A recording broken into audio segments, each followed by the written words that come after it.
Welcome back to More Wealth Retirement Talk. We're getting close to Christmas now officially, which means that the Moore household is basically a mix of twinkle lights, trees, cookie crumbs, and Dave's annual tradition of pretending he hasn't started his shopping yet, even though we all know that you haven't. I actually started today. You started today? I did start today. And you're the first, so. I don't know if I believe you. Huh? Well, I'm not going to show you. I'm not going to prove it to you. You know, it's like my Super Bowl. We know. A little bit of pressure, but see, I like that. That's why I wait till last minute on it. You know, Dave, if it's your Super Bowl, then Sean and I definitely need some hazard pay here. Coming right up. Sure. Hey, as long as it's all done by the 24th, we're good. The 24th. Yeah. Nobody has to know I finished on the 24th. But I know. Yeah. Anyway, we're excited that you're tuning in today because today is not a normal episode for us. Today, we have our very first guest joining the show.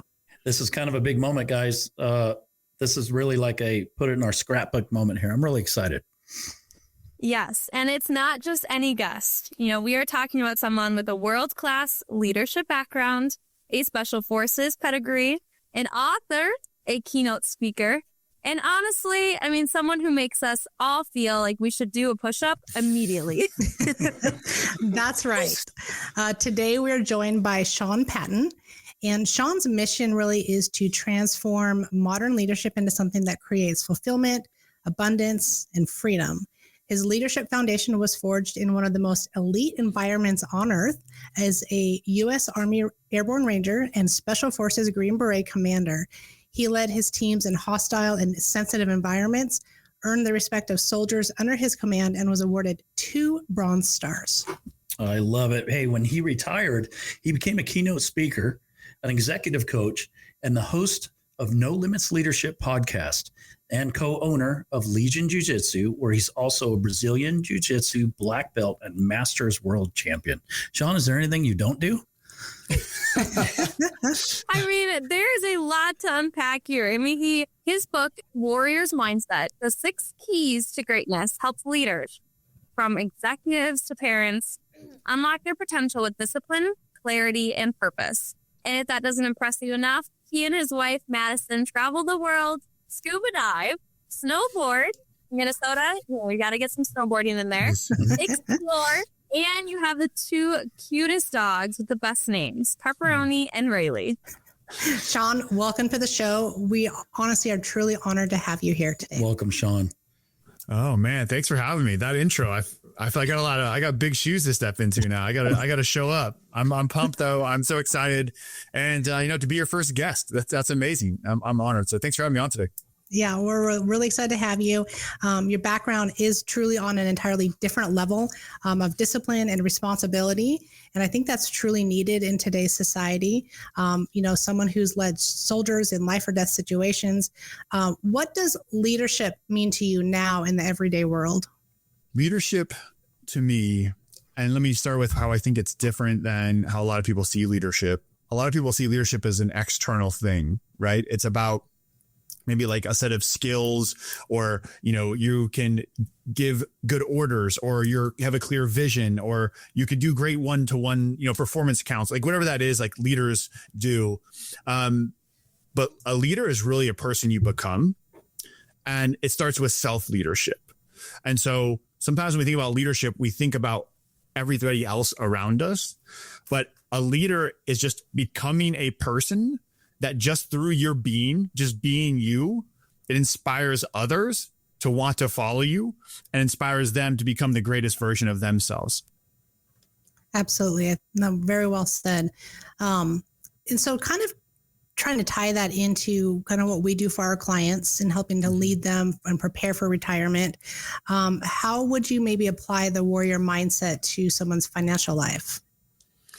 Oof. So to give some, I guess, quick background of like how that applies, because people hear a warrior's mindset and maybe they think a lot of different things, right? But as we were sort of talking before we hit record, a warrior's mindset starts with gratitude. Like the key part of the warrior's mindset is that you're fighting for a noble cause greater than yourself. Like that's what a warrior is doing.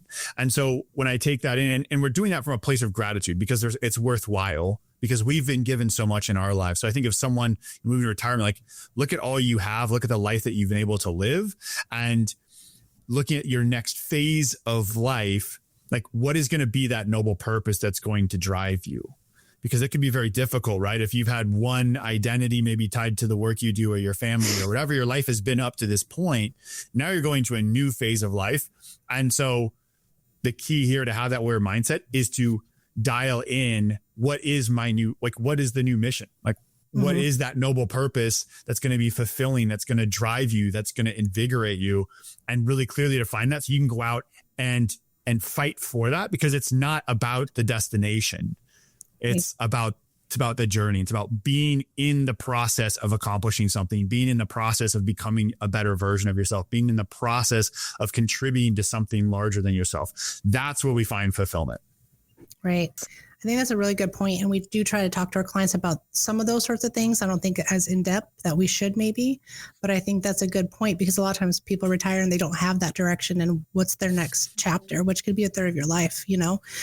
So do you think that people maybe underestimate how much, you know, leadership of self matters during their retirement planning, or most advisors might overlook that? 100%. And, you know, it's interesting because we talk about retirement, but I really think of this in terms of almost any major transition in life. But what happens specifically with retirees, if in general, is that like you're going from, I make up a story, maybe not everyone, but I make up a story that you go from a life that is more externally regimented to one that lacks that externally imposed regiment or structure or frame. And, you know, it's interesting because I'm reflecting back now. My parents are retired. I remember my mom retired, and I was having this exact conversation with her. Like she was struggling because she had been in education. She had been in special education and an educator for her entire life. And then she retired, and her whole identity was, I'm an educator. I work with kids. I respect, like that's who she was. And when did she get up? Well, I have to be at school. I have to be at work at this time. So it means I get up at this time, which means I do this, you know, like all that's given to you. And then you take all that away, and all of a sudden that identity is like, wait a minute, I'm not an educator anymore. Oh, wait a minute. I don't have to be at this place at this time. Like all those external things go away. So like, I'm not sure if there's a more important time in preparation for retirement, ideally, but in retirement to step up and be like, no one's going to lead you but you. And so if you had been relying on external frameworks and structures to help guide your life, and you've been leaning on that, those crutches are going away. So you got to step up and make that for yourself. Yeah. No, I like that. We talk about that all the time with coaching and stopping coaching, because coaching is educating. And so being in that world for so long, that's your sense of purpose. And like you say, it's an external sense of purpose. But yeah, you're going to have to work on some internal things. That's quite the adjustment, you know, as you segue into retirement or segue away from that. Sean, you've gone through some major transitions. You've gone from military to civilian life. You've gone from soldier to educator, warrior to entrepreneur. Many of our listeners kind of make those career changes, maybe not to that intensity, but they do make their career changes. And, you know, there's lots of challenges out there. But in your opinion, what do you think the biggest challenges that people face when they shift to that new phase of life? And I really think it comes down to that identity and that purpose statement, right? Like what are you in this new phase of life? You know, why are you doing this? Like for a lot of people, and I'm going to make up a story again, that for a lot of people, maybe one reason they were working was so they could provide for their families and they could save for retirement. Like that's a clearer directive, clear purpose, clear goals. How much do I have to make? How much do I have to save? How much do I invest? Like, right. Like that becomes that structure, if you will. And identity and like purpose is all wrapped up into that. And once that all goes away, we need to replace it. And as human beings, we need to have mission. We need to have purpose. We need to be working toward something. And that's why I think the key comes back every time is like that self-leadership piece of who do I need to become, right? Because you may need to become a different person. There's things you do, and then there's your way of being. And so who do I want to be in this new phase of my life? So when I go from Special Forces commander to gym owner as my first business, like I can't act like a Green Beret command. I actually kind of tried. It didn't work very well. Like I'd be, be a Green Beret commander running a gym. Like they're different people. They're different things. I tell the story all the time is like when I was in, Army Special Forces is a unique animal. Green Berets are, some of the best people on the planet, just overall, just human beings. And they're some of the most capable people you ever meet. And it's even different than other special operations. So like, I'm going to go on a bit of a side quest here, but maybe it's interesting. So, the average age in other special operations, like a Army Ranger platoon, it's like 23, 24. It's actually the same age on a SEAL platoon. Like the average SEAL on a platoon is like 24. Like they're young, 24 to 5. The average age on a Green Beret team is 30. And it's a different type of person because the mission is different. So, on like an Army Rangers or SEAL team, they're almost all direct action, right? They're doing raids, they're doing reconnaissance, they're kicking in doors, whatever, and they're operating unilaterally. So they're operating just their team together. Like the guys that you train with every day, you're working with them and you can be very precise. And the guy next to you've trained with over and over again. And like you have this high trust. In the Green Berets, our job is we operate like a SEAL platoon's like 36 people. Ranger platoon is 40 people. Green Beret team is 12. And we operate by, with, and through an indigenous force. So we might go on target with like 10 Americans and 300 Afghanis. That's a different thing, like it's the level of leadership, the maturity, everyone on my team spoke 2 languages. Everyone either spoke Farsi or Arabic. Everyone could go kick in that door, lead that mission, plan, do intel, deal with three-letter agencies, do that stuff all night, and then put on a suit and brief the ambassador the next day. Like, it's just a different type of person. And so I had to become a certain type of person to command that team and operate in that environment. Then you try to go in and now you're working with $12 an hour sales reps at a gym. And it's like, wow, the same strategies I employed to lead this group is not working so well over here. Mm-hmm. Right. I just like such a divide. And going into it, I knew that there would be a difference, but my gosh, it was shocking to me. So, and we find that, I bring that up because we have those different transitions in life where maybe we're going from these different environments where, maybe you worked in manufacturing and you're around, a bunch of guys on the floor doing plant stuff and now you're retired and now you're in a completely different setting. And like, it's okay to reinvent yourself and it's okay to become something new, and you can lean into the time that you have to have some transformation in life as you go through transitions, and it could be scary and you can resist it and be like, no, this is just the way I am. And that's fine.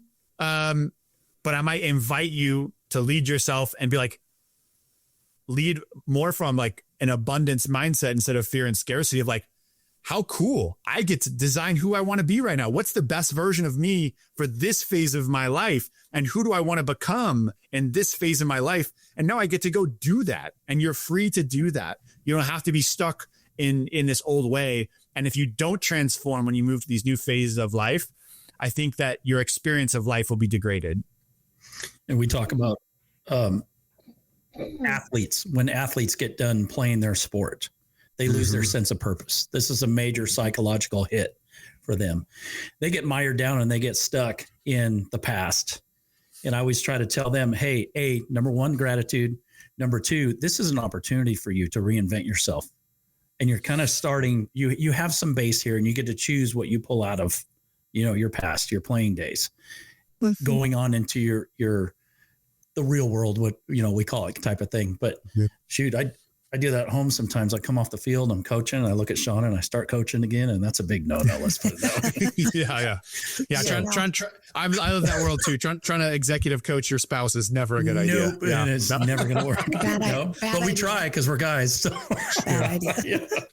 Well, and something that we say on the podcast all the time too is, it's God that's creating the opportunity for you, and He's closing the door because there's a bigger one and a greater one on the other side. Sure. And so, it's kind of looking at a glass half full versus half empty. Sure. So, Sean, when you make major changes like that, are there any habits or routines that maybe the listeners can pick up on or that you can advise here? Yeah. So one is, all right. So, I mean, I guess basic habits, especially if I'm going to focus sort of the talk in the retiree space right now, is getting some real discipline and routine around how you bookend your day, like how you start and finish it. I just know, and everyone here, I'm guessing can relate to, like, you get up, you don't set an alarm, you wake up late, you're sort of like trying to figure out what's going on, and you don't have your stuff laid out, and then you're kind of wandering to the day, and then all of a sudden you look around and just like you feel disempowered going into your whole day. And so I think the key when it comes to self-discipline is, and Sean has heard me say this before, right, is that discipline's about design, not willpower. Right. And so I think that is the key, is that sometimes we think that it's just like the discipline or habits is about just like slugging through the day and doing the stuff you hate doing. And that's not what it's about. It's like coming back to, what's your purpose? Who are you trying to become? And what does that person do? Like, is the best version of you in this phase of life someone who sleeps till 11 a.m.? I don't know. Maybe, like, that's on you. Like, maybe it is, I mean, I'm in Nashville. A lot of my friends are musicians. They work from midnight to 4 or something, right? So like, maybe they are. I can't tell you what that is, but whatever that best version of yourself is, then you design your life around that to make it easier. And I think about design in terms of what I call like 3 Ps. So one, you've got people, places, and priorities. So when I say, let me start with places first. So places is like, how is your bedroom set up? How is your, are you working in one space? Are you sleeping in another? Or are you watching TV and relaxing in another, or are you mixing all that stuff up? Are you answering emails in the space that you watch TV? And that's also a place where you kind of fall asleep at night to the TV and you have to get yourself up and walk to your bed. Like, is that the best version of you? It's just not. Like, psychologically, our brain associates places with certain behaviors, and it creates neural pathways that way. So like right now I'm in my office because I work from home, and like I don't work anywhere else but my office. And so when I walk in my, and I don't do anything else, I don't come in here to hang out. I don't like read for fun. I don't play with my kid. Like, I don't do anything in this office but work, because my mind gets here, it's in work mode. And then, and when I go to bed, I don't, same thing. So if you're mixing up your places and your behaviors, you're creating friction and confusing your brain, and you're not efficient. So if you're trying to be the best version of yourself, like, have places and environment set up for success, right? That's easy to do beforehand, and it makes your life easier. The second thing would be people, right? And especially if you may say you're going to retirement, like being very deliberate with the people you spend time with. And there's a lot of research on this by David McClellan, who's a Harvard psychologist. And he's shown that the ultimate success or failure of people can be tied up to 95% to the people they spend the most time with. So this whole proximity principle thing is absolutely key. So like, you mentioned, before, I think about, how, God is making a plan for you, and and this is opening up a new chapter as one closes. The hardest thing to do is there might be people that need to stay in that last chapter. Mm-hmm. And that, and Dave, you mentioned the athlete part of that, right? How often do we see that with athletes where they move up to the next level, and what drags them down, what's ultimately sets them for failure, is their inability to decide who gets to come with them and who's going to lift them up and support the new version of them, right, and who isn't. Correct. And that happens to all of us. And so the people, being very deliberate with people, surround yourself with people who are going to lift you up and support the version of the person you're trying to become is very important. And the last part of this, priorities, which is just like, don't tell me what your habits are. Don't tell me your goals. Like, show me, as Zig Ziglar always said, show me your pocketbook and your calendar, and I'll tell you what your priorities are. So like, when you do that, like, what's on your calendar? So I make up the story, like when I'm talking about my mom, how she struggled to create her own. She had never had to have the discipline to create her own day schedule when she retired. And so all of a sudden she was taking naps randomly because she could. And, I feel tired. And then she would then that would mess up. And she can't go to sleep at night. So then she's sleeping in. So then she has to take naps again. And then she's like, oh, I'm just not getting things done. Oh, it's dark out. It's like, Ma, when are you getting up? I have one of those as an example. For me to get done, I know that I finish my work day at 4. I don't work late. I work at 4 p.m. I'm done. And my nanny leaves and I've got our 1-year-old son, soon to be 1-year-old son. So in order to get that done, I have to wake up at 5:15. And I have one of these, it's actually most people have to take 20 pills a day. I have those vibrating wristbands. So it doesn't wake up my wife. And I wake up at 5:15 and then I do my workout and and I have this routine because that's the best version of me. And no one is going to give you that structure, especially as a retiree. So making sure that when it comes to discipline in these transitions, it's who are you trying to become? What's your noble purpose? Because discipline without purpose is punishment. Discipline with purpose is empowerment. So who are we trying to accomplish, or what are we trying to accomplish? Who are we trying to be? And then let's get our places, the people, and our priorities and our calendar set, and you'll be off the races. Yeah. Yeah. That's such good points. And, speaking of discipline and kind of how it correlates to decision making, a lot of people preparing for retirement feel really overwhelmed. There are so many decisions to be made, too much information, and some of it's wrong information, and a fear of kind of making the wrong choice. So, Sean, from your background, what advice do you give people who struggle with this kind of decision paralysis? I would say the first step of making a good decision is to understand what you're trying to accomplish and understand the problem. And I'm going to butcher this quote, but it's a quote by Abe Lincoln, who basically was if you had, an hour to cut down a tree, I would spend 50 minutes sharpening the axe, right? Okay. Understand the variables first and understand what you're trying to accomplish before you step in. Now, with that being said, once you've written out and laid out, because so much of this, and this is going to sound maybe too simple, maybe, I don't know, maybe, but write it down. So much of these problems that people ruminate when they have a hard time making decisions is because they're ruminating in their head. And it's just going in circles. And what about this? And what about that? And then squirrel. And come back. Where was I? Oh, I'm ruminating about this. And so this whole, it's all in your head, but lay out, what am I trying to accomplish? By what date? What impact am I trying to have? What is my lifestyle? Okay, put that down and get it on paper and download it from your brain to a piece of paper, and then clearly understand the problem. And then once you clearly understand the problem, then for most people, the problem is that they see that this decision is the decision. This is I make this decision, and then if I get it wrong 20 years from now, everything's going to be falling apart. And that's just not the reality for almost every decision, especially when it comes to things like this, right? What we have to do is we have to make a decision to get new information to make the next decision. Absolutely. And if you wait too long to make that decision, you're just delaying input. And, I see this as an entrepreneur. I see this as the clients I work with in companies, is that it's just do something. This is something we had to do in the military all the time. I talk about when you're on target with 300 people who speak a different language running around at night, and most of them don't have night vision, and you've got 10 guys, and you can't be well, let's just wait until we get all the information. No, 80% of the information, this seems best. All right, do it. And then as soon as you do that, you'll get feedback from the system and you'll be able to make a new decision. And so I would just tell people don't take it so seriously. I know it can seem life or death, but let's be honest, it probably isn't. And clearly define the problem, write it out, and make a decision and set it up so that you get information from that decision, and then you can make a new decision and you just iterate over time.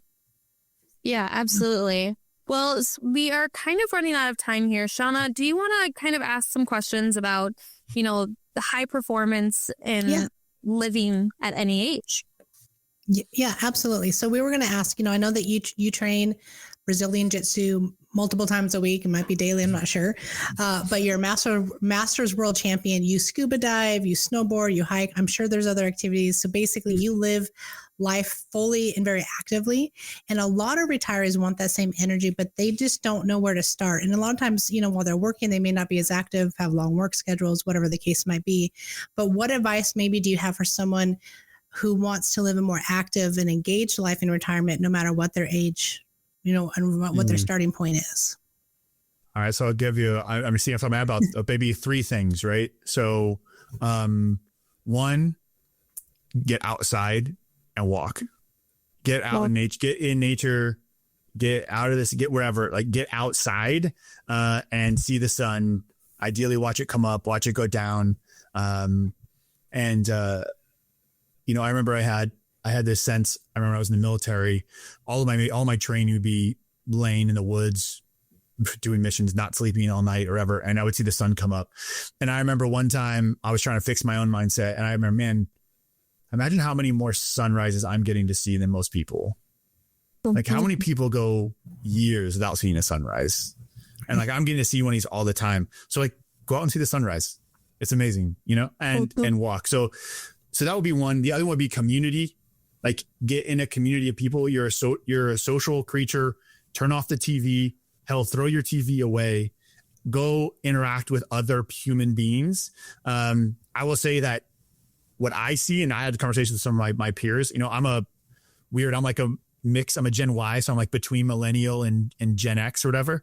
But we have, I think there's this sense with like screens and phones that this is like a young person problem. But what I see is like boomers are the worst. All of our parents, they come over and they sit down and they are glued to that thing. And it's like, get off your phone, and you see younger people actually turn into like flip phones, and because they have the benefit of seeing all the generations ahead of them and the negative impacts. And so they're actually like deconnecting. And what I see a lot with people in that retirement age, those baby boomers, like they're hooked, this dopamine hit that like they didn't grow up with. They're stuck to it. Get off your phone, go meet people in person. Right. And last thing I would say is as soon as you can and as much as you can with your like age or your health, your mobility, is like travel now. Don't put off travel, because who knows, where you're going to be in 5 or 10 or 20 years. And the last thing you want to do is live with regret in any sense. Like go talk with someone who speaks a different language than you. Go talk with someone who thinks completely different than you. Go challenge your own thoughts. My mom got her first passport last year at 67.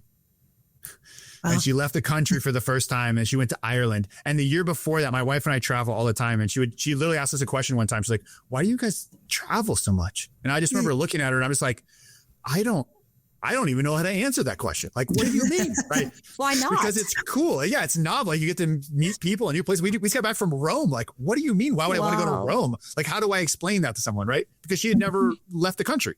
And she lives she grew up in the Midwest in Kansas, and like, that's her life. And then she went to Ireland, and she was like, came back and literally was like, oh, that was cool. Like, I get it,? And so I would just say like, those would be my 3 things. Like get outside in nature, walk as much as you can, surround yourself with people, get off the TV, get off your screens, make friends and make a good community. And then like travel and do the craziest travel you can possibly do now.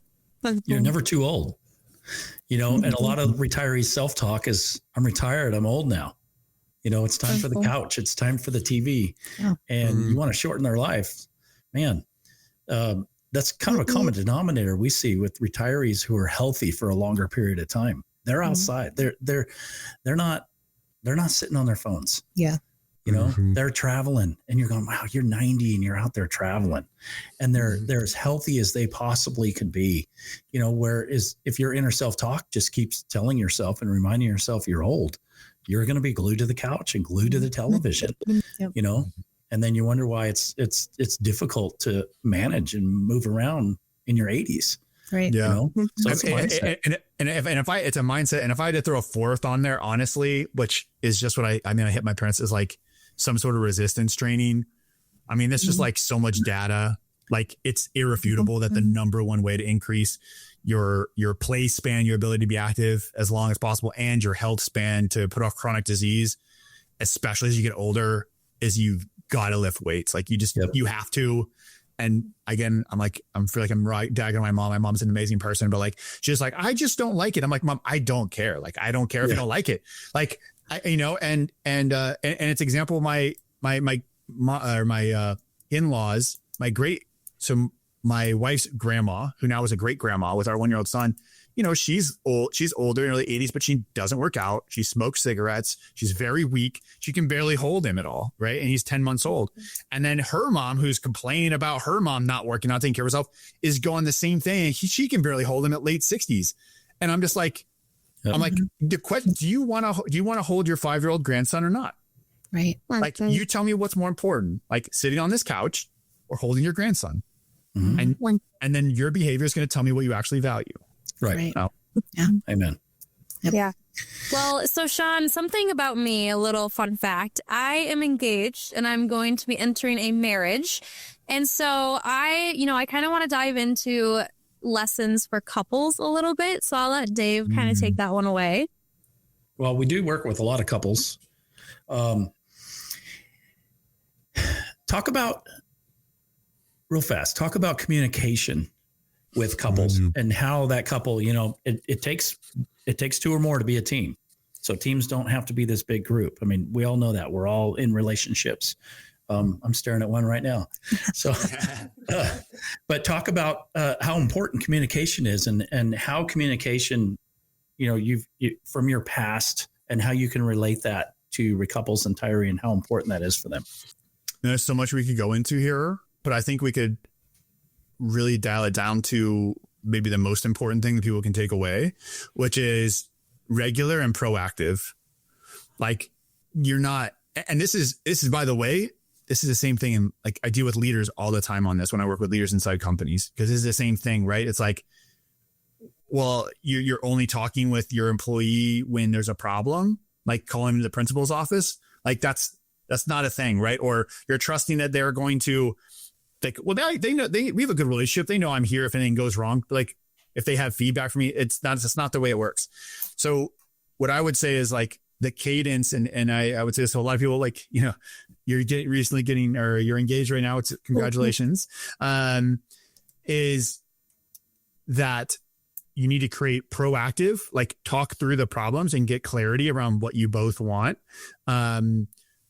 Before there's an issue, like create an open channel of regular communication, like weekly check-in, daily check-in.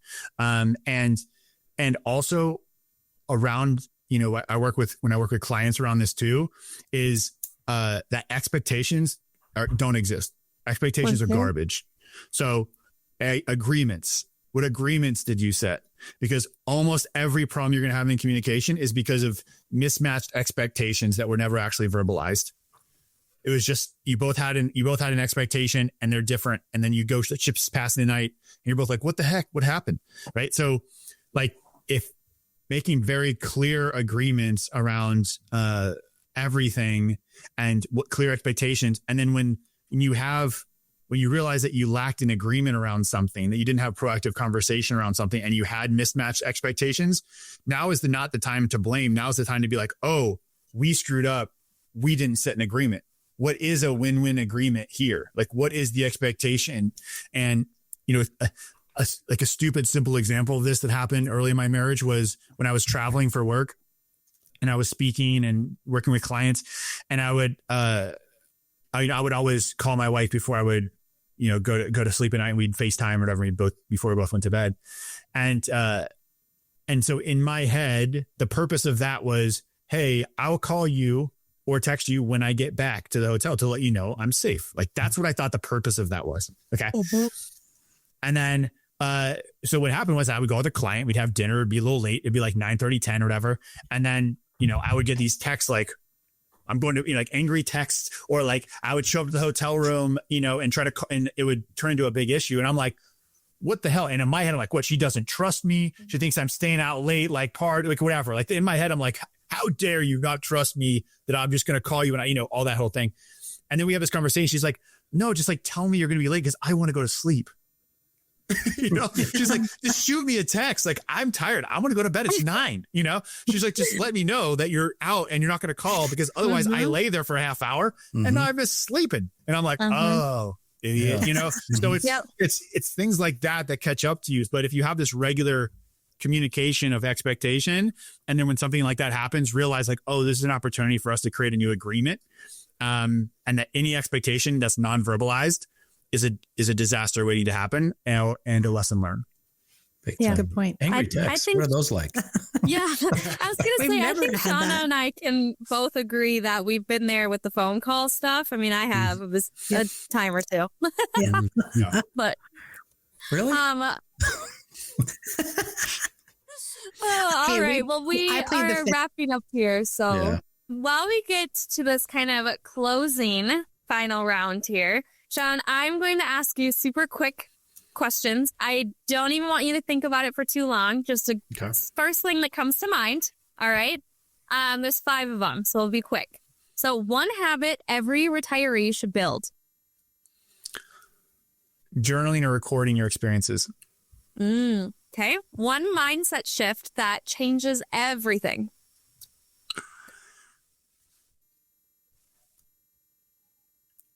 The life that you have right now is 100% your responsibility. It's the choices that you've made.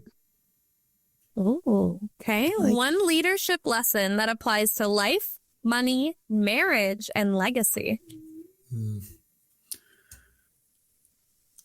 Do as I say, not as I do, isn't leadership, is an abdication of responsibility.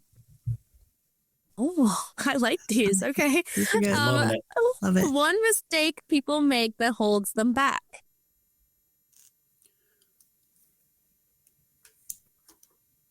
Living in fear and scarcity instead of joy and abundance.